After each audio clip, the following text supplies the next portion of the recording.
kepemilikan NUPTK bukan menjadi syarat pendaftaran P3K ya teman-teman. Jadi perlu kita ketahui bersama bahwa NUPTK ini bukan menjadi syarat pendaftaran P3K. Assalamualaikum warahmatullahi wabarakatuh, sobat-sobat calon guru, selamat datang di channel calon guru. Sobat-sobat semuanya, pada kesempatan ini saya akan update informasi terbaru seputar seleksi P3K tahun 2021 ya.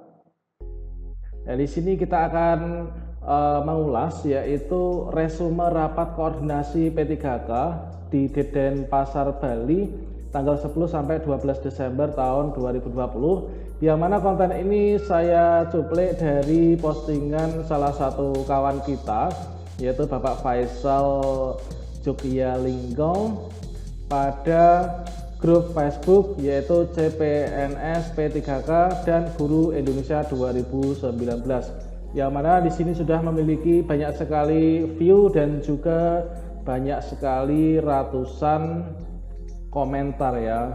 Terkait benar atau tidaknya, sobat semuanya, di sini perlu kita ambil bersama yaitu hikmahnya. Jika memang ini benar, semoga saja ini nanti bisa menjadi sedikit pencerahan kepada kawan-kawan kita, khususnya yang sedang menantikan untuk diangkat menjadi P3K tahun 2021 yang formasinya sejumlah 1 juta formasi. Oke, baiklah sobat-sobatnya, marilah kita simak bersama yaitu hasil resume rapat koordinasi di Bali ini ya. Yang pertama sobat-sobatnya, ini adalah dinyatakan bahwa pendaftar P3K formasi guru itu adalah yang pertama berasal dari guru honor K2 yang sudah masuk dalam database BKN. Apa sih yang dimaksud dengan guru honorer K2? Guru honorer K2 itu adalah guru yang memiliki SK kepala sekolah atau diangkat oleh kepala sekolah sejak minimal yaitu tanggal 1 Januari tahun 2005 dan sampai sekarang belum diangkat menjadi CPNS ya. Dan datanya ini masih berada di BKN. Kemudian yang kedua, ini adalah untuk pendaftar P3K formasi guru, ini adalah untuk guru honorer baik di sekolah negeri ataupun sekolah swasta yang sudah masuk pada Dapodik atau data pokok pendidikan. Kemudian yang ketiga yaitu lulusan S1 atau D4 baru atau yang sering dinamakan fresh graduate yang sudah memiliki sertifikat pendidik dari program PBG Prajabatan. Jadi untuk teman-teman yang fresh graduate atau baru lulus kuliah, ini adalah harus mengantongi sertifikat pendidik ya dari program PBG Prajabatan. Kemudian memiliki kepemilikan NUPTK bukan menjadi syarat pendaftaran P3K ya teman-teman. Jadi perlu kita ketahui bersama bahwa NUPTK ini bukan menjadi syarat pendaftaran P3K. Inilah menurut postingan rakor di Bali ini ya. Kemudian yang ketiga yang harus diperhatikan oleh calon pendaftar itu adalah kesesuaian antara NIK atau nomor induk kependudukan atau yang sering kita namakan yaitu nomor induk KTP. Kemudian tempat tanggal lahir yang tercantum di Dukcapil dengan database di Dapodik.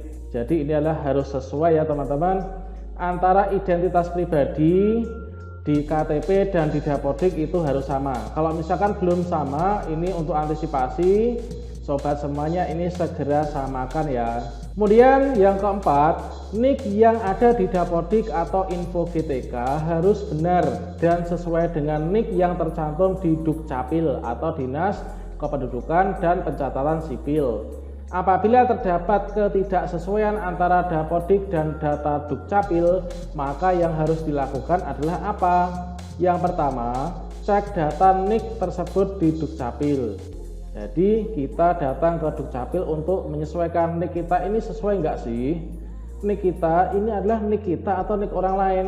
Dikarenakan nomor induk kependudukan itu adalah satu orang dengan orang yang lain itu tidak sama ya teman-teman. Jadi kita pastikan bahwa untuk NIK itu adalah sudah sesuai dan valid. Kemudian jika di Dukcapil data NIK ternyata salah, maka lakukan update data NIK di Dukcapil. Nanti jika data kita salah, kita minta bantuan kepada Dukcapil untuk mengupdate-nya.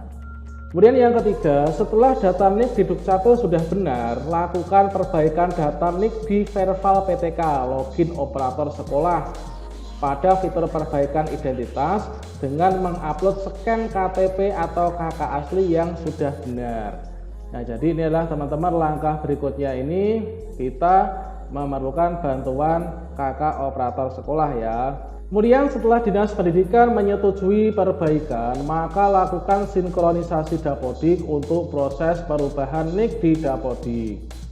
Kemudian perbaikan NIK dilakukan sebelum 31 Desember 2020 teman-teman. Jadi ini perlu diperhatikan bersama dikarenakan ini adalah mulai Januari nanti kemungkinan sudah akan ada pengusulan untuk formasi P3K tahun 2021 ya.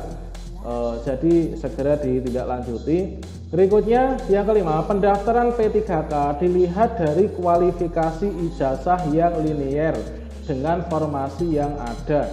Bagi guru yang mempunyai sertifikat pendidik, maka yang digunakan adalah sesuai linearitas sertifikat pendidik yang dimilikinya.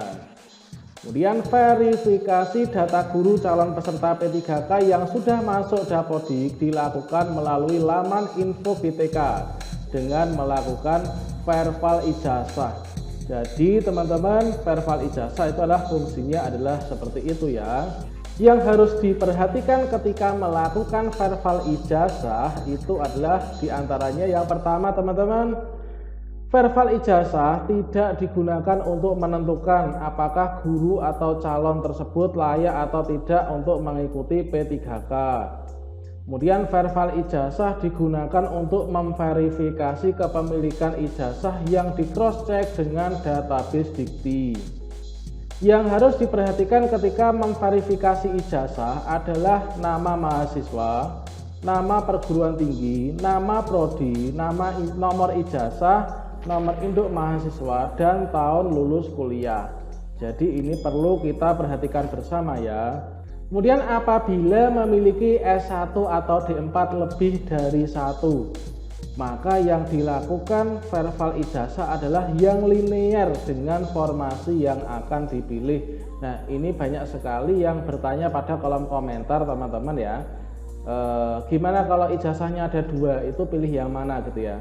Kemudian kalau ijazahnya ada S1 dan ada S2-nya, maka pilih yang mana. Semoga bisa terjawab juga di sini ya. Kemudian yang berikutnya, apabila ketika verval ijazah terdapat kesalahan data, misalkan kesalahan nama, maka harus diperbaiki. Yang harus diperbaiki adalah data di Dikti atau pangkalan data pendidikan tinggi yang dengan menghubungi perguruan tinggi yang bersangkutan. Jadi seperti yang sudah saya jelaskan pada video saya sebelumnya sobat semuanya, yaitu jika ada kesalahan itu cara membenarnya gimana? Yaitu kita membenarkan yang ada di Dikti sana. Kemudian apabila perguruan tinggi atau data tidak ditemukan, maka silahkan upload scan ijazah asli ya, maksimal 1 MB, yang kemudian akan diverifikasi oleh admin pusat. Verval ijazah untuk persiapan seleksi P3K dilakukan paling akhir sebelum 31 Desember. Jadi terjawab sudah ya. Verval ijazah itu terakhir kapan sih gitu ya, yaitu tanggal 31 Desember 2020. Kegiatan seleksi P3K dilaksanakan mulai tahun 2021 sampai 2024. Peserta seleksi P3K yang tidak lolos mendapat kesempatan 3 kali. Ujian P3K berbeda dengan ujian CPNS karena tidak ada seleksi kompetensi dasar, hanya seleksi kompetensi bidang atau teknis saja. Kemudian materi ujiannya apa saja? Yang pertama yaitu ada tipe konten butir soal, waktu, bobot ya. Jadi harus sesuai untuk tipe soalnya, kontennya, butir, soal, waktu, dan bobotnya itu adalah disesuaikan. Kompetensi teknis ini sesuai mata pelajaran ya, yaitu untuk di sini perlu kita perhatikan. Kemudian tes bakat skolastik atau penalaran, kemudian manajerial, kemudian ada sosiokultural, ada pertanyaan wawancara. Ini adalah dijawab secara tertulis. Jumlahnya adalah 150 soal ya. Yang di sini adalah waktunya 170 menit. Kemudian peraturan P3K itu tercantum di mana sih yang mengatur akan adanya P3K atau pegawai pemerintah dengan perjanjian kerja?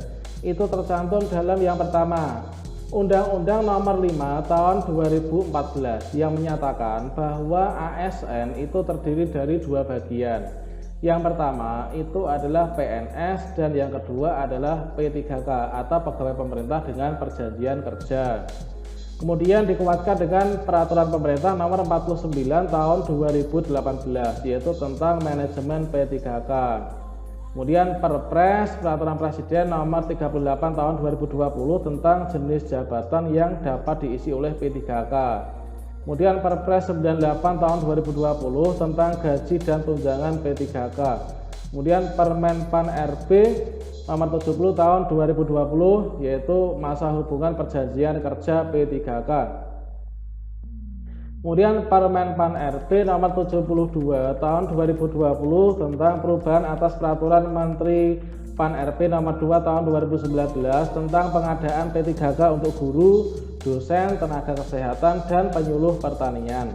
Kemudian guru P3K seluruhnya diangkat sebagai guru ahli pratama ya teman-teman. Perlu kita perhatikan nanti jabatannya adalah seperti ini. Guru P3K ini diangkat sebagai guru ahli pratama. Kemudian P3K berhak menerima gaji dan tunjangan. Yang pertama, gaji didasarkan pada golongan dan masa kerja. Besaran gaji sebelum dikenakan pemotongan pajak penghasilan ya. Dapat diberikan kenaikan gaji berkala atau kenaikan gaji istimewa yang ini nanti diatur lebih lanjut dalam Permenpan. Gaji dan tunjangan bagi P3K di instansi pusat.